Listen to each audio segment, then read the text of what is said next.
Ayon sa mga eyewitness account, marami sumunay pagpapakita ng mga tinatawag na multo, engkanto at ligaw na kaluluwa ay naidokumento sa pamagitan ng mga litrato at video.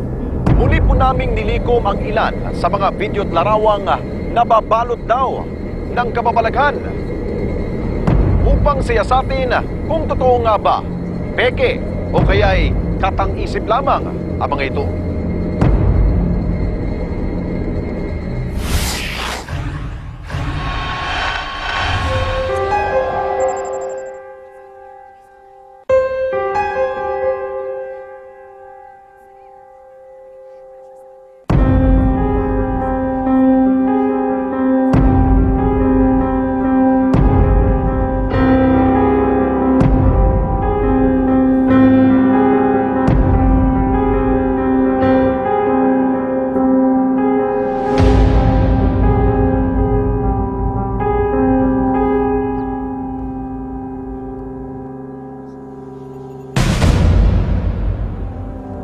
Dating computer shop sa Novaliches, Quezon City, ang bahay nito ni Eric De Leon. Ang gulang, malakas at dinudumog daw noon ang business niyang iyon. Kaya't naisipan raw niyang i-monitor ang mga taong naglalabas-masok dito. August 15, 2008, last year, mga magna-9. Nag-set up kasi kami ng surveillance camera, mas maaga pa ron, siguro mga July. Kasi yung reason yon, kasi computer shop nga, medyo yung ibang bata abusado. Gamit ang gamit ng phone, walang paalam. Tsaka lagi ako nawawala ng yosi. Ngunit sa halip na mga customer ang makunan, ibang mga imahe daw ang rumihistro noon sa kanyang CCTV camera. May nakunan nga na dumaan na dalawang bagay o kung ano man matawag doon na may kasamang liwanag.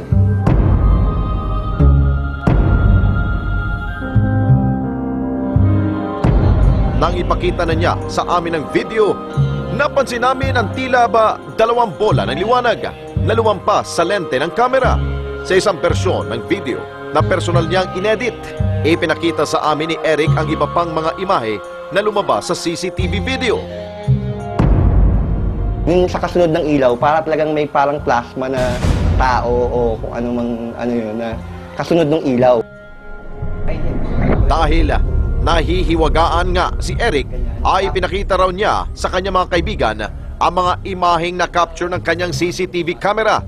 Dito na, naglutangan ang iba't ibang espekulasyon. Yung mga magulang ko raw yun. Ang unang-una nilang punto, kasi itong kwartong to, yung pinasukan doon sa video, kwarto nila, tas dalawa.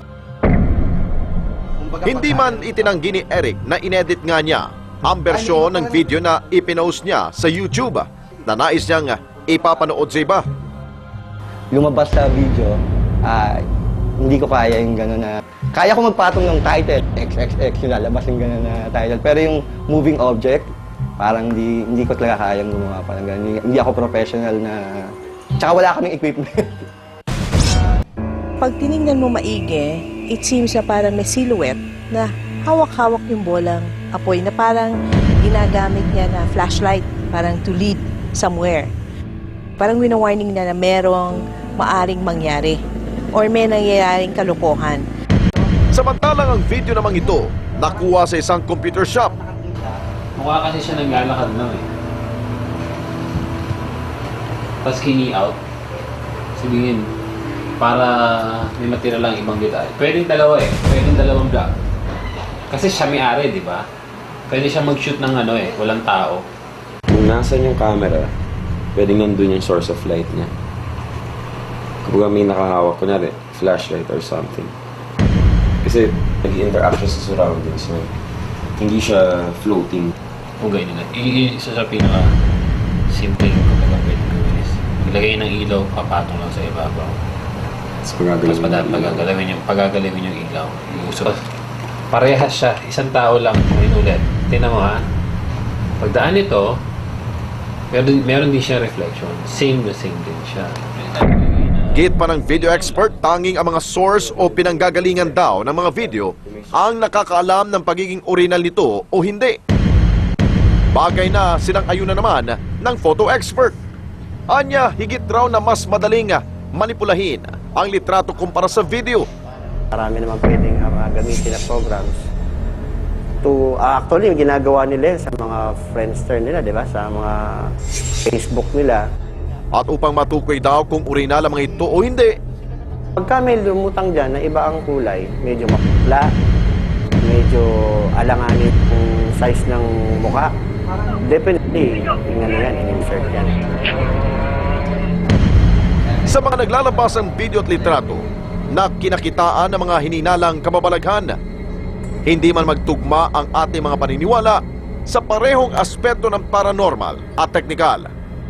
Ang mahalaga pa rin ngayong panahon ng undas ay ang pagunitan natin sa mga namayapang kapamilya at kaibigan.